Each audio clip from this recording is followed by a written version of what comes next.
Hello guys, welcome to my YouTube channel. एक और cell call आता हुआ यूनाइटेड स्पिरिट्स का। चलिए अब बात करते हैं कल आने वाले नतीजों की। कल बिग बॉय बजाज फाइनेंस अपने नंबर्स पेश करेगा। उसके साथ ही फिर हमारे रेडार पर रहने वाला है केमिकल में एसआरएफ और मिड कैप आईटी में परसिस्टेंट कोफोर्ज जैसे स्टॉक्स। वैसे वायदा की 8 कंपनियां अपने नतीजे पेश करने वाली, तो लिस्ट लंबी है। अब बजाज फाइनेंस पर पहले बात कर लेते हैं। कंसिडरिंग बैंकों में थोड़ा सा मिक्स बैग देखने को मिला है और एनबीएफसीज की अलग अपनी दिक्कतें रही हैं, तो ये क्वार्टर बजाज फाइनेंस के लिए क्या लेकर आएगा? हमारे साथ यतिन है बताने के लिए। यतिन, क्या एक्सपेक्ट कर रहा है मार्केट? तो देखिए, बजाज फाइनेंस एक कंसिस्टेंट नंबर रहेगा। अगर हम कंसोल बेसिस पे बात करें तो नेट इंटरेस्ट इनकम में लगभग 23% का इजाफा आप देखेंगे। ये सीएनबीसी आवास का पोल है और लगभग 8,878 करोड़ यानी लगभग 8,500-9,000 करोड़ रुपए के बीच में नेट इंटरेस्ट इनकम का अनुमान है। मुनाफे में बिकॉज अदर इनकम कम होगी 13% की ग्रोथ एक्सपेक्टेड है और प्रॉफिट का नंबर कंसोल बेसिस पे लगभग 4,000 करोड़ रुपए तक का हो सकता है। ऑपरेटिंग परफॉर्मेंस भी शानदार रह सकता है, 24-25% की ग्रोथ रहेगी। लेकिन नेट इंटरेस्ट मार्जिन से ये एक फिगर है जो आपको ध्यान देना होगा, जहां लगभग 30 बेसिस पॉइंट्स का प्रेशर इस क्वार्टर में देखने को मिल सकता है। पिछले क्वार्टर मैनेजमेंट ने कमेंट्री दी थी कि क्रेडिट कॉस्ट एलिवेटेड रहेंगे। वो किस हिसाब से रिजल्ट्स को इस क्वार्टर में इम्पैक्ट करते हैं वो देखना रहेगा।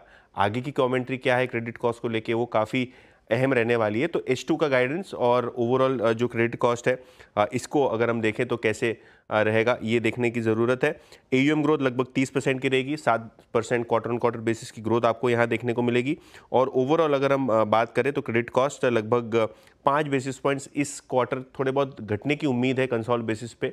लेकिन हाँ, जो मैनेजमेंट की कमेंट्री है और जो एनालिस्ट का एक्सपेक्टेशन है, इसको मद्देनजर रखते हुए यहाँ काफ़ी कमेंट्री इंपॉर्टेंट रहेगी। कमेंट्री इंपॉर्टेंट रहेगी। और इनफैक्ट आज सुबह में जब हम एलटीआर नंबर्स पर डिस्कशन कर रहे थे, उन्होंने क्रेडिट कॉस्ट पर कहा था, उल्लेख किया था कि आगे जाकर थोड़ा सा ईज देखने को मिल सकता है। वो कितना बड़ा पॉजिटिव रहेगा सेक्टर के लिए वो एक चीज़ है। लेकिन शरद, आप अपने आप को पोजीशन कैसे करेंगे? क्योंकि बजाज फाइनेंस कोई छोटा स्टॉक नहीं, एक भारी स्टॉक है। इसको लेकर एक्सपेक्टेशंस और एस्पिरेशंस अलग ज़्यादा होती हैं। मुझे लगता है देखिए, मेरी अप्रोच तो हमेशा काफी सिंपल होती है। मुझे लगता है वैल्यूएशन वाइज थोड़ा एक्सपेंसिव साइड पे है स्टॉक, और अनलेस एंड अनटिल जो नए बिजनेस डिविजन्स या वेंचर्स ये कर रहे हैं वहां पे वैसी स्केलेबिलिटी अचीव कर पाते हैं जो ट्रेडिशनल बिजनेस में इन्होंने की है। जैसे वहां इन्होंने जो क्रेडिट रेटिंग मैट्रिक्स वगैरह को यूज करके जिस तरीके से कंज्यूमर लोन्स में अपनी पेनिट्रेशन बनाई है, वो काफी काबिल तारीफ था। आज के दिन आप अगर उनके ऐप पे जाते तो अक्रॉस द बोर्ड कुछ भी उसको यूज कर सकते हैं। तो मुझे लगता है अगर वहाँ वो स्केलेबिलिटी वो अचीव कर पाते हैं तो आने वाले समय में काफ़ी ट्रांसफॉर्मेटिव हो सकता है। बट एज़ ऑन डेट चूँकि पहले स्केल भी छोटा था, आज के दिन स्केल भी बड़ा है, तो उस स्केल पे उस चीज़ को टर्न अराउंड करना या किसी बिज़नेस को उतना बड़ा बनाना थोड़ा-सा चैलेंजिंग होता है। तो मुझे लगता है आने वाले समय में मैं ये देखना चाहूँगा कि बाकी जो नए वेंचर्स हैं या नए सेगमेंट्स हैं, वहाँ कितना रैपिड ग्रोथ कंपनी कर पाती है। जहाँ तक करंट वैल्यूएशंस का सवाल है, आप already 5-6 time price to book forward पे शायद ट्रेड कर रहे हैं। तो वहाँ पे बहुत ज़्यादा अपसाइड खोज पाना शायद थोड़ा-सा मुश्किल होगा, अनलेस एंड अनटिल कोई नंबर आपको बहुत ज़्यादा पॉजिटिवली सरप्राइज़ करता है या मैनेजमेंट कमेंट्री में उससे रिलेटेड कोई बहुत बड़ी लीवे आती है, जिसकी उम्मीद मुझे कम है। तो मुझे लगता है डिप्स को यूज़ करिए अगले साल, डेढ़ साल में कभी भी आपको जब बेटर वैल्यूएशंस मिले या थोड़ा डिप मिले स्टॉक में कोई नेगेटिव न्यूज़ पे, तो मेरे हिसाब से वहाँ ग्रेजुअली एक्यूमुलेट करिए। स्टोरी काफ़ी कंपेलिंग है लॉन्ग टर्म में, but medium to short term में मेरे हिसाब से शायद वैल्यूएशंस फुल्ली वैल्यूड है, बहुत ज़्यादा अपसाइड खोजना थोड़ा मुश्किल होगा। इनफैक्ट चार्ट्स पर मैं देख रही थी, मानस देखिएगा आप भी, 7,750 के आसपास बार बार बिकवाली आ जाती है। और ये इस पूरे साल में 2-3 मरतबा ऐसे तो हुआ ही है।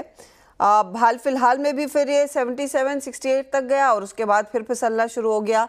तो टेक्निकली ये लेवल क्या बड़ा रेजिस्टेंस का है? क्या लग रहा है उसको पार करना बेहद मुश्किल है? उसके लिए एक बहुत बम्पर क्वार्टर चाहिए होगा। बिल्कुल, देखिए, अगर हम देखें तो कोई बहुत बड़ा मूव देखने को मिला नहीं है। पिछले करीब हम 1.5 साल की बात कर ले तो 8200 8100 के आसपास रेजिस्टेंस है, 6200 के आसपास सपोर्ट है। इसी रेंज में स्टॉक ट्रेड करता रहा, तो कोई डायरेक्शन दिखा नहीं है।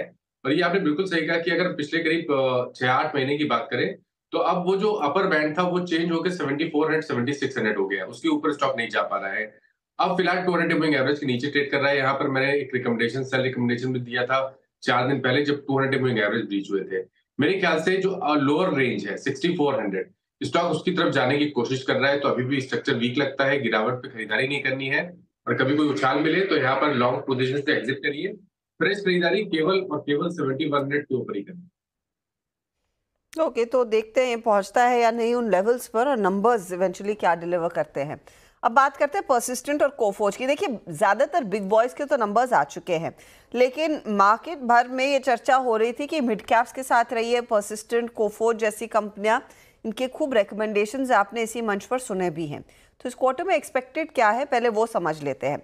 कंचन हमारे साथ है। कंचन बताइए। जी, सबसे पहले शुरुआत करते हैं कोफोर्ज के साथ। अगर हम इसके क्वार्टर ऑन क्वार्टर बेसिस में नंबर देखें तो नंबर कहीं ना कहीं अच्छे आते हुए नजर आ रहे हैं। रेवेन्यू में हमें 13% का एक अपसाइड एक्सपेक्टेड है, साथ ही साथ एबिटा में 41% का, मार्जिन हमें 3% ऊपर दिखाई दे सकते हैं, और पैट में भी अच्छी खासी तेजी की संभावनाएं जताई जा रही है। अब डील्स के रैंप अप में तेजी के कारण जो सेकेंड क्वार्टर है वहां से हमें ग्रोथ में एक अच्छा खासा उछाल आता हुआ दिखाई दे सकता है। मजबूत एग्जीक्यूटेबल ऑर्डर बुक से मांग में लिमिटेड पिकअप के बावजूद रेवेन्यू ग्रोथ में सुधार की भी उम्मीदें जताई जा रही है।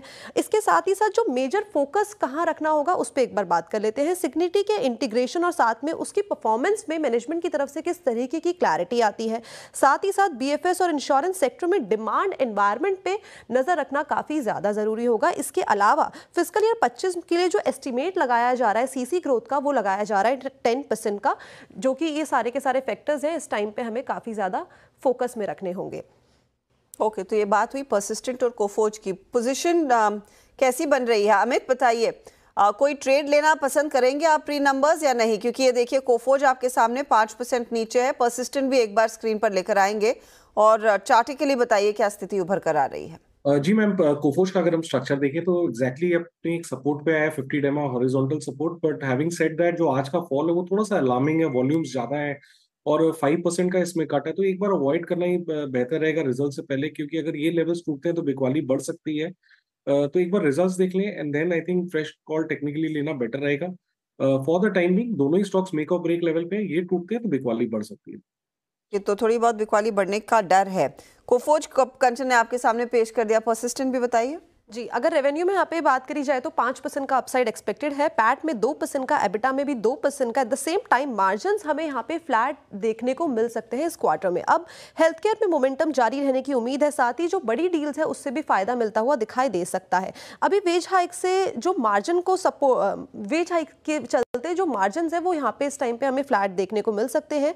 बीएफएसआई में डील मोमेंटम जारी रहने की भी उम्मीदें जताई जा रही है। साथ ही साथ हाईटेक में रिकवरी कमेंट्री किस तरीके की आती है, ये खासा फोकस में रखने वाली चीजें होंगी। ये इनफैक्ट परसिस्टेंट और कोफो। जब बात करते हैं एसआरएफ, और एसआरएफ के लिए पिछले हफ्ते तो वैसे भी एक झटका आ चुका था, ये क्वार्टर थोड़ा सा दर्दनाक रहेगा। अब नंबर्स में क्या पेंसिल इन किया जा रहा है, कितनी बुरी स्थिति हो सकती है? जी, मार्जिन्स यहाँ पे हमें कहीं ना कहीं नेगेटिव साइड पे जाते हुए दिखाई दे रहे हैं। सबसे पहले रेवेन्यू की बात करें तो 12% का अपसाइड एक्सपेक्टेड है, एबिटा में 4% का, पैट में 4% का, लेकिन मार्जिन्स करीबन 1 से 1.5% हमें गिरते हुए दिखाई दे सकते हैं। पैकेजिंग की इसके अलावा बात करी जाए वाई ऑन वाई बेसिस में तो यहाँ पे 25% का एक अपसाइड एक्सपेक्टेड है, केमिकल में 4% और टेक्निकल टेक्सटाइल में हमें 10% की ग्रोथ देखने को मिल सकती है। अब कहाँ पे नजर रहेगी उस पर एक बार बात कर लेते हैं। सबसे पहले स्पेशलिटी फ्लोरोकेमिकल प्लांट पे किस तरीके की डिमांड आती हुई दिखाई देगी, साथ ही साथ केमिकल में डिमांड रियलाइजेशन, टेक्निकल टेक्सटाइल में किस तरीके की मांग आती है, और साथ ही साथ पैकेजिंग कारोबार को लेकर मैनेजमेंट की किस तरीके की कमेंट्री आती है, ये की फोकस पॉइंट्स होंगे।